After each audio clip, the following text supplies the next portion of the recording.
स्वागत है दोस्तों आप सभी का आज के इस नए वीडियो में 26 फरवरी के लिए बहुत ही मोस्ट इंपॉर्टेंट भूगोल का वायरल मॉडल पेपर लेकर आए हैं। सबसे मोस्ट इंपॉर्टेंट क्वेश्चन यहां से कवर करेंगे जो आपके पेपर में हूबहू आने वाले हैं। तो चलिए शुरुआत करते हैं। सबसे पहले यहां पे अपना रोल नंबर आप लिखेंगे, यहां पे अपना नाम लिख देंगे, यहां पे सब्जेक्ट कोड है, यहां पे आपका पेपर कोड है। फिर इसके बाद जो है आप यहाँ पे नीचे आएंगे तो आपको कुछ यहाँ पे निर्देश दिखाई देगा जिसमें आपको 8 बहुविकल्पीय क्वेश्चन दिखाई देगा। 9 से लेकर 16 तक जो है आपका अति लघु प्रश्न होगा जिसका उत्तर लगभग 20 से 25 शब्दों में आपको लिखना होगा। फिर 17 से लेकर 22 तक अति जो है लघु उत्तरीय प्रश्न होगा और जिसका उत्तर जो है आपको 50 शब्दों में देना होगा। वही बात करें 23 से लेकर 24 तक जो है आपके विस्तृत उत्तरीय प्रश्न रहेंगे जिसका उत्तर लगभग आपको 150 शब्दों में देना होगा। और 25 और 26 जो है आपका ये मानचित्र वाला प्रश्न रहता है। यहाँ पे कुछ और निर्देश दिए गए हैं जैसे कि आपको एक रेखा मानचित्र दिया जाएगा और आपको अपने उत्तर जो है उसको मानचित्र में जो है भरना होगा। इसके बाद यहाँ पे नीचे आते हैं बहुविकल्पीय क्वेश्चन की शुरुआत करते हैं। तो सबसे पहला जो एवरग्रीन क्वेश्चन है जो हर साल पूछा जाता है वो ये है कि मानव भूगोल के निम्न में से कौन सी संकल्पना प्रकृति की सर्वोच्चता में विश्वास करती है? नवनिश्चयवाद, संभववाद, पर्यावरण निश्चयवाद या प्रत्यक्षवाद। तो इसमें आपका जवाब हो जाएगा कि जो संकल्पना प्रकृति की सर्वोच्चता में विश्वास करती है वो आपका यहाँ पे पर्यावरण निश्चयवाद हो जाएगा। ठीक है। अगला यहाँ पे है दूसरा क्वेश्चन, निम्नलिखित में से कौन सा सबसे अधिक जनसंख्या वाला देश है? इंडोनेशिया, पाकिस्तान, बांग्लादेश, संयुक्त राज्य अमेरिका। तो पहला जो स्थान है वो चीन का है जो कि एनसीईआरटी में भी है। दूसरा स्थान जो है वो भारत का है। तीसरा जो स्थान है वो आपका आता है यूएसए का यानी संयुक्त राज्य अमेरिका का। तो उसमें आपका राइट आंसर हो जाएगा संयुक्त राज्य अमेरिका। क्वेश्चन नंबर नेक्स्ट है कि निम्नलिखित में से कौन सा मानव विकास का उपागम नहीं है? उपागम होता है अप्रोच यानी स्रोत। आय उपागम, कल्याण उपागम, स्वास्थ्य उपागम, क्षमता उपागम। तो इसमें जो है आपका जो हो जाएगा वो स्वास्थ्य उपागम इसमें आपका राइट आंसर हो जाएगा। क्वेश्चन नंबर नेक्स्ट है, निम्नलिखित में से कौन नगर पारस साइबेरियन रेल मार्ग पर अवस्थित नहीं है? मास्को, चीता, ओमस्क, टोमस्क। तो इसमें जो टोमस्क है यही आपका राइट आंसर हो जाएगा, ये स्थित नहीं है। क्वेश्चन नंबर 5वां है, निम्नलिखित में से भारत के निम्नलिखित में से किस राज्य में जनसंख्या घनत्व जो है सर्वाधिक पाया जाता है? आंध्र प्रदेश, उत्तर प्रदेश, केरल, बिहार में। तो जनसंख्या जो घनत्व है वो सबसे अधिक बिहार में पाया जाता है। तो इसमें राइट आंसर बिहार हो जाएगा। क्वेश्चन नंबर 6वां आपके सामने कि भारत की निम्नलिखित में से किस राज्य में नगरीय जनसंख्या सर्वाधिक पाई जाती है? तो सर्वाधिक नगरीय जनसंख्या जो है वो महाराष्ट्र में पाई जाती है। ठीक है। क्वेश्चन नंबर 7वां है कि निम्नलिखित में से किस राज्य में खनिज तेल उत्पादन से संबंधित नहीं है? खनिज तेल से संबंधित नहीं है असम, पश्चिम बंगाल, गुजरात, राजस्थान। तो इसमें पश्चिम बंगाल जो है राइट आंसर हो जाएगा। क्वेश्चन नंबर 8वां है, कह रहा है कि निम्नलिखित में से बंदरगाह भारत के पूर्वी तट पर अवस्थित है यानी स्थित है पूर्वी तट पर। तो यहाँ पे जो है 4 ऑप्शन दिए गए हैं। तो चारों ऑप्शन में से अगर बात करें तो पूर्वी तट का मतलब होता है यहाँ पे ये आपका पूरब हो जाएगा और ये पश्चिम हो जाएगा। ठीक है। तो जो कोच्चि है वो केरल में है, पश्चिम में है। मार्मागांव गोवा में है, पश्चिम में है। मंगलुरु कर्नाटक में है, पश्चिम में है। तूतीकोरिन जो है आपका तमिलनाडु में है जो कि पूरब में है। तो इसमें तूतीकोरिन आपका राइट आंसर हो जाएगा।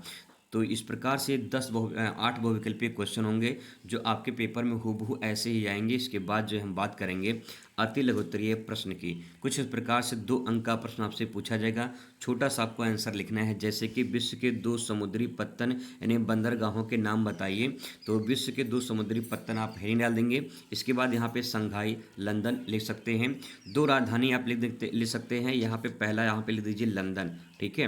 लंदन, ब्रिटेन की राजधानी लंदन हो जाएगी और जापान की राजधानी जो है जापान की राजधानी आप टोक्यो में भर सकते हैं। तो इसको ध्यान रखेंगे टोक्यो हो जाएगा। या तो आप 20 में पूछा तो मुंबई भी इसमें आ जाएगा भारत का। ठीक है। तो 2 आपको भरना है। आगे इसमें अगला क्वेश्चन कि पार महाद्वीपीय रेल मार्ग क्या होता है? तो पार महाद्वीपीय रेल मार्ग क्या होता है? महाद्वीप के एक छोर से दूसरे छोर को जोड़ने वाले रेल मार्ग को पार महाद्वीपीय रेल मार्ग कहा जाता है। जैसे मान लीजिए यहाँ पे एग्जाम्पल समझते हैं, ये नॉर्थ अमेरिका है। ठीक है। नॉर्थ अमेरिका है और यहाँ से एक छोर से लेकर यहाँ पे दूसरे छोर को जोड़ने वाली रेल मार्ग को पार महाद्वीपीय रेल मार्ग कहा जाता है। एग्जाम्पल के लिए में पार कैनेडियन रेल मार्ग, ठीक है, ये हो जाएगा। आगे इसमें है क्वेश्चन नंबर नेक्स्ट है कि भारत की जनसंख्या घनत्व को परिभाषित कीजिए। एवरग्रीन क्वेश्चन है, भारत की जनसंख्या घनत्व को परिभाषित कीजिए। तो यहाँ पे जनसंख्या घनत्व लिखेंगे हेडिंग डाल के, और लिखेंगे कि प्रति वर्ग किलोमीटर पे निवास करने वाले व्यक्तियों की जो संख्या होती है उसी को जनसंख्या घनत्व कहते हैं। इसका छोटा सा फार्मूला होता है, जनसंख्या घनत्व बराबर जनसंख्या बटे कुल क्षेत्रफल हो जाएगा, ठीक है। जनसंख्या बटे यहाँ पे लिख देंगे नीचे कुल क्षेत्रफल हो जाएगा इस प्रकार से, ठीक है। तो इस प्रकार से इसको बॉक्स में कर देंगे, पूरा बढ़िया अच्छा नंबर आपको मिल जाएगा। 12 नंबर क्वेश्चन है कि नगरीय वस्तुओं के प्रकार का अध्ययन कीजिए। यह इसी सवाल को अथवा करके पूछ सकता है कि प्रकारों के आधार पर भारतीय नगरों के प्रमुख प्रकारों में विभाजित कीजिए। तो आप यहाँ पे हेडिंग डाल देंगे प्रकारों के आधार पर भारतीय नगरों के प्रकार, ये हो जाएगा। फिर इसमें बहुत सारे प्रकार हैं, 2 नंबर का है तो 2 3 लिख दीजिए। शैक्षिक नगर, औद्योगिक नगर, परिवहन नगर। तो जहाँ पे शिक्षा का केंद्र होता है उसे शैक्षिक नगर कहते हैं, जहाँ औद्योगिक का केंद्र होता है उसे औद्योगिक नगर कहते हैं, जहाँ पे परिवहन की सुविधा अच्छी होती है उसे परिवहन नगर कहते हैं, ठीक है। अगला क्वेश्चन यहाँ पे आपके सामने है, चतुर्थक क्रियाकलाप सेवाओं का वर्णन कीजिए। तो चतुर्थक क्रियाकलाप क्या होता है, जिसमें उच्च सेवाओं को शामिल किया जाता है उसे चतुर्थक क्रियाकलाप कहते हैं। जैसे परामर्शदाता, विश्वविद्यालय शिक्षक, शोध या अनुसंधान, प्रबंधन, ये सब जो है इसके एग्जाम्पल हो जाएंगे, ठीक है। आगे है क्वेश्चन नंबर, किन्हीं 2 कृषि आधारित उद्योगों का नाम लिखिए। कृषि आधारित उद्योगों का नाम में आप सूती वस्त्र उद्योग लिख सकते हैं, चीनी उद्योग लिख सकते हैं, क्योंकि जो कपास होता है, कपास जो होता है कृषि में होता है, कपास से बनता है सूती कपड़ा, ठीक है।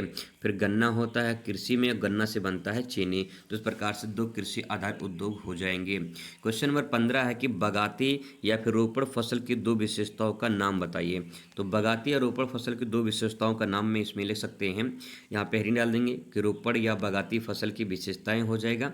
फिर पहला, इसमें पूंजी और कुशल श्रमिक की आवश्यकता होती है, ये पहला पॉइंट हो जाएगा। दूसरा, ये बड़े क्षेत्रों में की जाती है। इसमें कौन कौन से फसल उगाए जाते हैं, तो इसके प्रमुख जो फसल हैं वो चाय है, रबर है, कपास है, कहवा है, ठीक है। तो इस प्रकार से इसको आप ध्यान रखिए। यहाँ पे आपके बहुविकल्पी में क्वेश्चन भी आते हैं रोपड़ कृषि से। अगला यहाँ पे मानव विकास जो है इसको परिभाषित कीजिए। तो मानव विकास को परिभाषित करना है, इसमें लिखेंगे जब मानव अपने शारीरिक एवं बौद्धिक क्षमता के आधार पर परिवर्तन करता है तो उसे मानव विकास कहा जाता है। देखिए 2 प्रकार से काम इंसान करता है, कुछ लोग अपने शरीर से मेहनत करते हैं, कुछ लोग अपने दिमाग से मेहनत करते हैं। जैसे एक टीचर है, एक इंजीनियर है, एक वकील है, ये सब अपने बुद्धि से काम लेते हैं। और जैसे मान लो एक किसान है, मजदूर हैं, ठीक है। तो इस प्रकार से वो अपने शारीरिक मेहनत ज़्यादा करते हैं। तो कहने का मतलब ये कि जब अपने शारीरिक और बौद्धिक क्षमता के आधार पर मानव विकास करता है तो उसे जो है परिवर्तन करता है या विकास करता है तो उसे मानव विकास कहा जाता है, ठीक है, सिंपल है।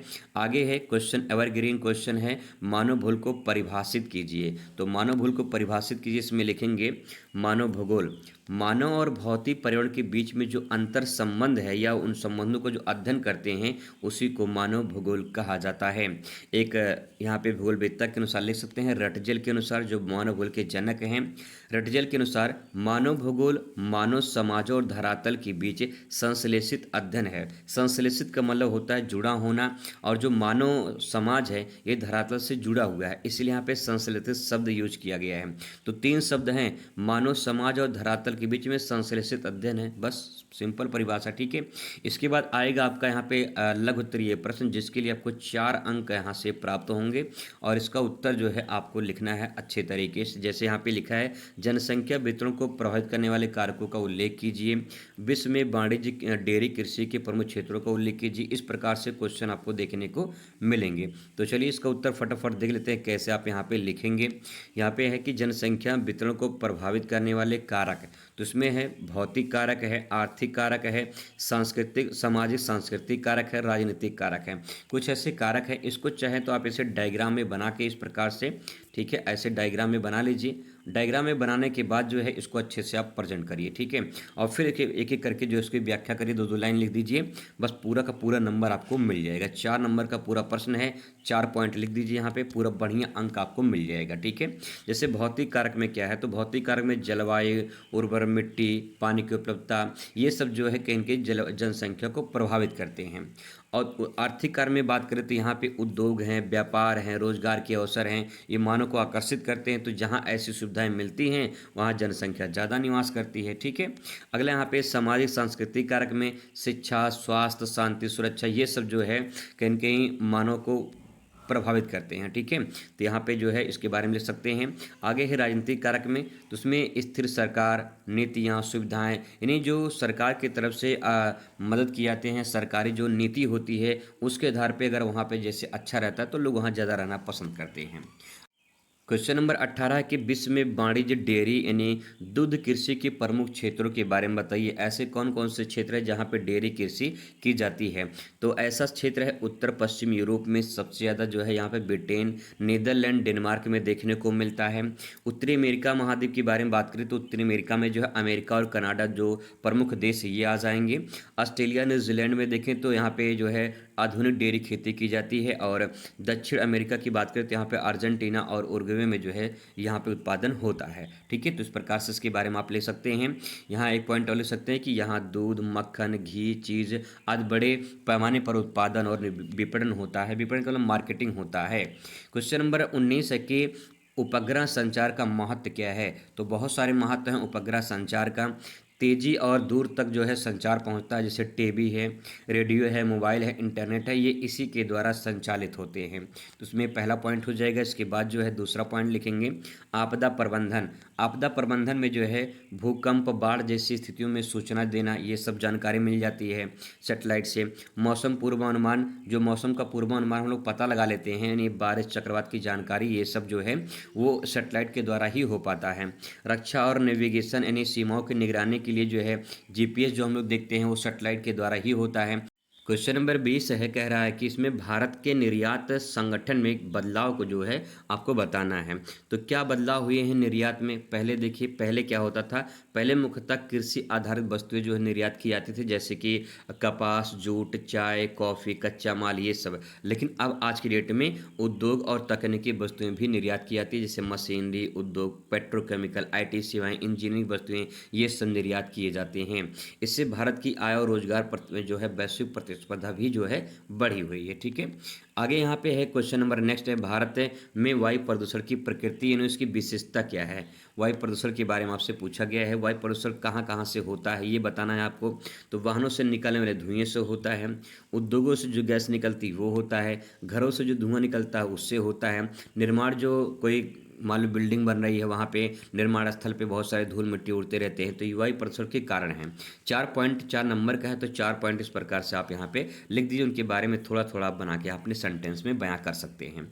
इसके बाद यहाँ पे है आप ले सकते हैं कि इससे स्मॉग, सांस की बीमारी, फसल, पर्यावरण को भी नुकसान होता है। अगला यहाँ पे सूखा संभावित क्षेत्र विकास कार्यक्रम डीपीएपी की विशेषताओं को जो है आपको यहाँ पे लिखना है। तो आइए इसका उत्तर देखते हैं। जो सूखा क्षेत्र होते हैं वहाँ पे जल संरक्षण करना चाहिए, मृदा संरक्षण करना चाहिए, सुधार जो है सूखा रोधी खेती बनाना चाहिए, रोजगार के जो है अवसर और आजीविका के लिए जो है अवसर वहाँ पे बनाना चाहिए। अगर बात करें जल संरक्षण में तो वहाँ पे तालाब, चेक डैम, कंटूर बीडिंग जो है बडिंग जो है इस प्रकार से बनाकर वहाँ पे जल संरक्षण किया जा सकता है। मृदा संरक्षण की बात करें तो पौधारोपण, घास के मैदान, इन सब के द्वारा जो है वहाँ मृदा संरक्षण किया जा सकता है। सूखा रोधी खेती का मतलब वहाँ पे सूखा सहनशील फसलें, मिश्रित कृषि, इन सबको जो है बढ़ावा देना चाहिए। रोजगार और आजीविका में ग्रामीण विकास करना चाहिए और पशुपालन को भी कहीं बढ़ावा देना चाहिए, ठीक है। आगे इसमें है पॉइंट ले सकते हैं। अगला क्वेश्चन इसके बाद आएगा आपका वित्तीय उत्तरीय प्रश्न। जैसे यहाँ पे क्वेश्चन पूछा जाएगा जनसंख्या परिवर्तन के घटकों की विवेचना कीजिए। अगर आपको ये नहीं आएगा तो उसकी जगह पे अथवा करके दिया रहता है, दोनों में से कोई आपको एक करना होगा। फिर इसके बाद यहाँ पे जो है 24 नंबर में से दोनों में से कोई एक करना होगा। तो चलिए फटाफट इसका आंसर देख लेते हैं। जनसंख्या परिवर्तन के घटक की विवेचना कीजिए। तो यहाँ पे घटक में जो है आप लिखेंगे, इसमें पहले लिखेंगे कि किसी देश या क्षेत्र की जनसंख्या समय के साथ घटती बढ़ती रहती है। इस बदलाव को जनसंख्या परिवर्तन कहते हैं। जनसंख्या में होने वाले बदलाव को जनसंख्या परिवर्तन कहते हैं। आप ऐसे भी लिख सकते हैं, ठीक है। जनसंख्या में होने वाले बदलाव को जनसंख्या परिवर्तन कहते हैं। अब कैसे परिवर्तन होता है, तो यहाँ पे देखिए जन्म दर के द्वारा परिवर्तन होता है। यानी एक निश्चित समय में पैदा होने वाले बच्चों की जो संख्या होती है उसी को जन्म दर कहा जाता है। अधिक जन्म दर से जनसंख्या क्या होती है, तेजी से बढ़ती है, तो इससे जनसंख्या परिवर्तन होता है। अगला है मृत्यु दर। मृत्यु दर मतलब होता है कि किसी निश्चित समय में मरने वालों की जो संख्या होती है उसे मृत्यु दर कहा जाता है। बेहतर दवाइयाँ, अस्पताल, स्वच्छता, पोषण में जो है ये सब जो है मृत्यु दर को घटाती है। मृत्यु दर घटने से जनसंख्या भी कहीं न कहीं बढ़ने लगती है, ठीक है। मृत्यु दर घटेगी तो जनसंख्या बढ़ेगी। आगे यहाँ पे स्थानांतरण या फिर प्रवास, माइग्रेशन इसको बोलते हैं। तो उसमें क्या होता है कि लोग रोजगार, शिक्षा, सुरक्षा या आपदा के कारण एक स्थान से दूसरे स्थान पर चले जाते हैं, जिसे प्रवास कहा जाता है। जो प्रवास होता है वो दो प्रकार का होता है, एक होता है आप्रवास, एक होता है उत्प्रवास। तो जो आप्रवास होता है वो अंदर आने का मतलब ये है कि किसी देश से अपने देश में आना, अपने देश मतलब किसी देश से आना, ठीक है, बाहरी देश से आना, ये हो जाएगा। उत्प्रवास का मतलब अपने देश से किसी दूसरे देश में जाना, ये उत्प्रवास हो जाएगा। तो जो यहाँ पे अप्रवास होगा, नहीं, जब बाहर से लोग आएंगे तो जनसंख्या बढ़ेगी और जब यहाँ से जाएंगे तो जनसंख्या घटेगी। इस प्रकार से इसके बारे में लिख सकते हैं। अथवा करके क्वेश्चन दिया है कि वायु परिवहन का महत्व क्या है, तो बहुत सारे महत्व हैं। वायु परिवहन तेजी से और आधुनिक लंबी दूरी तक जो है करने वाला महत्वपूर्ण साधन है, ये हो जाएगा। फिर इसके बाद जो है इसमें समय की बचत होती है। पहला पॉइंट, समय की बचत होती है। कुछ घंटों में हजारों किलोमीटर की यात्रा हो जाती है। आपातकाल, व्यापार, कूटनीति के लिए बहुत उपयोगी होता है। इसके बाद दुर्गम क्षेत्रों में भी जो इसको जोड़ा जा सकता है, जैसे पहाड़ी क्षेत्रों में, रेगिस्तान, द्वीप वाले क्षेत्रों में यहाँ पे आसानी से। राष्ट्रीय सुरक्षा भी निगरानी हो जाती है, जैसे सीमा निगरानी, सैनिकों की सुरक्षा, सामग्री तीव्र गति से पहुंचाने के लिए काम करता है। तो बहुत सारे महत्व हैं वायु परिवहन के। आगे यहाँ पे व्यापार और पर्यटन, अंतर्राष्ट्रीय व्यापार, पर्यटन और सांस्कृतिक आदान प्रदान को जो है बढ़ावा मिलता है। इसका नेक्स्ट है, यहाँ पे ले सकते हैं आपदा प्रबंधन, यानी बाढ़, भूकंप या फिर अन्य कोई सामग्री पहुंचाना होता है आपदा में, तो आसानी से जहाज के द्वारा पहुंचाया जा सकता है, ठीक है। अच्छे से इसके बारे में लिख सकते हैं। इसके बाद जो है 24 नंबर क्वेश्चन यहाँ पे कि भारत में रेल परिवहन की विशेषताओं का वर्णन कीजिए। तो रेल परिवहन के बारे में इसमें लिखेंगे, भारत का रेल नेटवर्क विश्व के सबसे बड़े नेटवर्क में से एक है। यह देश की अर्थव्यवस्था का ऋण माना जाता है, रेलवे, ठीक है। आगे इसमें है, इसमें लिखेंगे विस्तृत नेटवर्क, यानी उत्तर से दक्षिण, पूर्व से पश्चिम, लगभग पूरे देश को जो है जोड़ता है रेलवे। आगे यहाँ पे ले सकते हैं इसके बारे में, भारी और लंबी दूरी तक जो है परिवहन में काफ़ी मदद करता है, जैसे कोयला है, लौह अयस्क है, अनाज है, सीमेंट है आदि बड़ी मात्रा में सस्ते में ढोने का काम करता है। वहीं बात करें यात्री परिवहन में, तो यहाँ पे रोजाना लाखों लोग सस्ते और सुरक्षित यात्रा जो है करते हैं। राष्ट्रीय एकता की बात करें तो यहाँ पे ले सकते हैं कि विभिन्न देशों, विभिन्न क्षेत्रों, संस्कृतियों और बाजारों को जोड़कर मजबूत बनाने का काम करता है। औद्योगिक विकास की बात करें तो यहाँ पे बंदरगाह, उद्योग और बाजारों को जोड़कर उत्पादन, व्यापार बढ़ाने का काम करता है। इसके बाद यहाँ पे अथवा करके क्वेश्चन दिया कि भारत में लौह अयस्क के उत्पादन एवं वितरण का वर्णन कीजिए। तो यहाँ पे जो है आप लिखेंगे, लौह अयस्क भारत के इस्पात उद्योग के मूल खनिज वस्तु है। उद्योग, निर्माण और मशीनरी से इसका बड़ा योगदान है, ठीक है। अब इसके कुछ इंपॉर्टेंट राज्य हैं जहाँ पे उत्पादन होता है, तो आप यहाँ पे देख पाएंगे उड़ीसा, झारखंड, छत्तीसगढ़, जो है कर्नाटक, महाराष्ट्र हो जाएगा।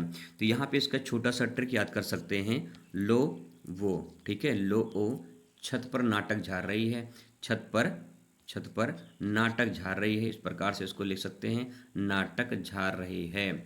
लो छत पे नाटक झाड़ रही है महाराज, ऐसे भी यहाँ ट्रिक याद कर सकते हैं, लो छत पे नाटक झाड़ रही है महाराज, ये हो जाएगा।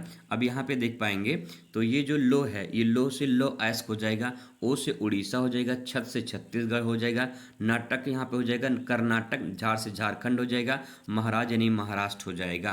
तो इस प्रकार से आप इसको याद कर सकते हैं आसानी से, और ये जो है आपको ट्रिक काम करेगा एग्जाम में जब आपको शॉर्ट में लिखना होगा, ठीक है। यहाँ पे जो है आप इसके क्षेत्र के बारे में लिख सकते हैं, नहीं तो उसके अंदर बना के कहानी की तरह भी अपना प्रेजेंट कर सकते हैं। वहीं बात करें वितरण एवं परिवहन की, तो रेल और सड़क द्वारा इस्पात संयंत्र भिलाई, राउरकेला, बोकारो तक पहुंचाया जाता है।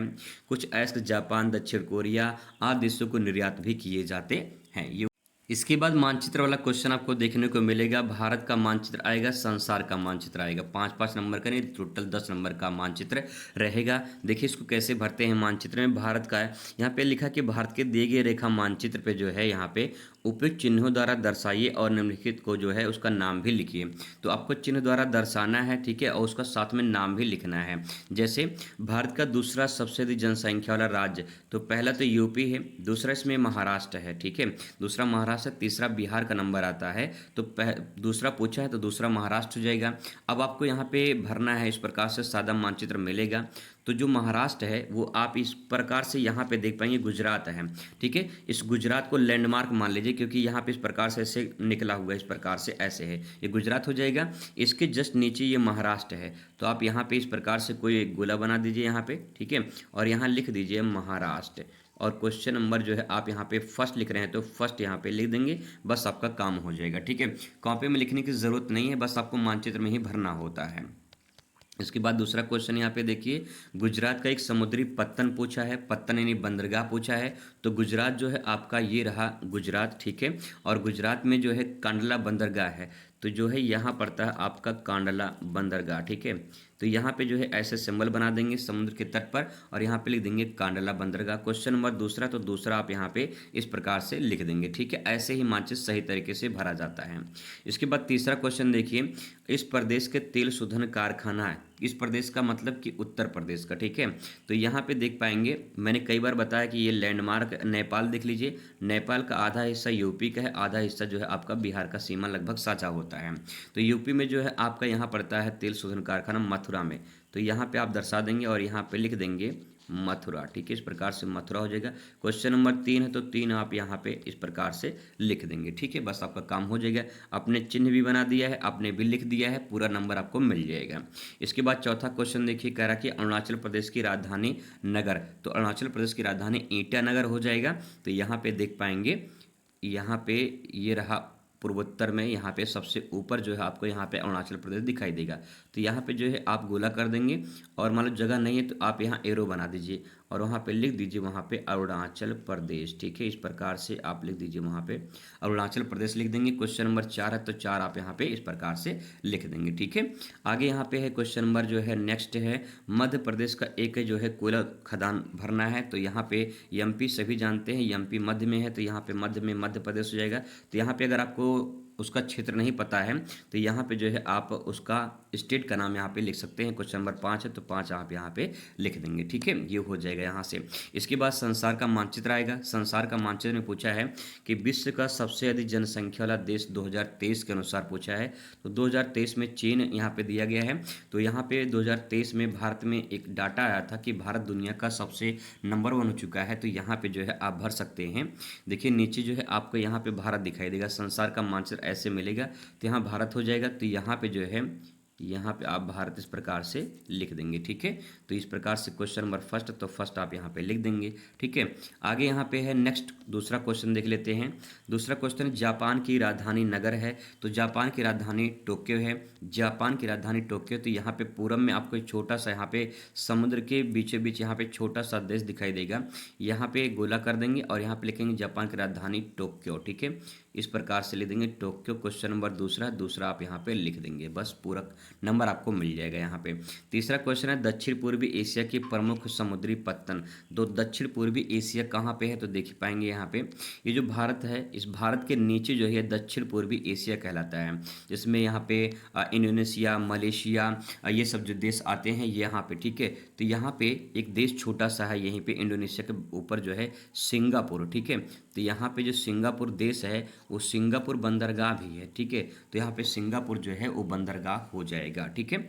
आगे यहाँ पे देखिए क्वेश्चन नंबर नेक्स्ट है, उत्तरी अमेरिका की प्रमुख नदी पूछा है। तो उत्तरी अमेरिका जो है ये, तो ये है आपका उत्तरी अमेरिका। यहाँ पे जो है आपका नदी पूछा है, तो यहाँ पे नदी जो इस प्रकार से दर्शा देंगे यहाँ पे, ठीक है। यहाँ में नदी है मिसिसिपी मिसौरी, मिसिसिपी मिसौरी, ठीक है।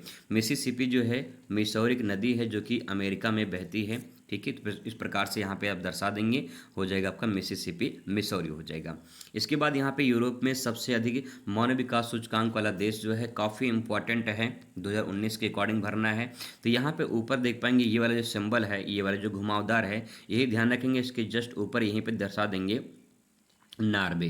ठीक है, नार्वे जो है आपका यहाँ पे राइट आंसर हो जाएगा। काफ़ी इंपॉर्टेंट है, नार्वे के बारे में पूछा जा सकता है कि चाहे यूरोप का पूछे या विश्व का पूछे कि मानव विकास सूचकांक सर्वाधिक कहाँ पे है, तो नार्वे जो है इसका राइट आंसर हो जाएगा। ठीक है, तो इस प्रकार से मानचित्र भर सकते हैं, इस प्रकार से पूरा पेपर हल कर सकते हैं, अच्छे तरीके से इसे कवर कर सकते हैं। आई होप दोस्तों आपको समझ में आया होगा। चलिए मिलते हैं नेक्स्ट वीडियो में। Thanks for watching.